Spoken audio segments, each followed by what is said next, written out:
সময় মানুষের একটি অমূল্য সম্পদ।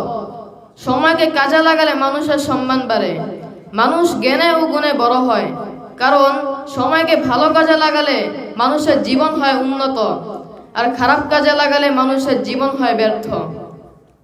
প্রিয় সুধী, সময় আল্লাহ তাআলা গুরুত্বপূর্ণ একটি নেয়ামত। সময়ের গুরুত্বের কারণে আল্লাহ তাআলার কসম খেয়েছেন এবং বলেছেন, ওয়াল আসর ইন্নাল ইনসানা লাফি খুসর, কালের শপথ, নিশ্চয়ই মানুষ ক্ষতিগ্রস্তের মধ্যে রয়েছে। সুপ্রিয় উপস্থিতি, পৃথিবীতে যারা সময়কে মূল্যায়ন করেছেন তারাই আজ আমাদের পূর্বসূরি, তারাই আমাদের পূর্বপুরুষ। তাই তো কবি আকাবিরদের শানে বলেন, উলাইকা আবাই ফাজিনি বিমিসলিহিম, তারাই আমাদের উত্তরসূরি, যাদের নিয়ে মোরা গর্ব করি, দেখাও পারলে তাদের জুরি। বন্ধুরা আমার, আমাদের নবী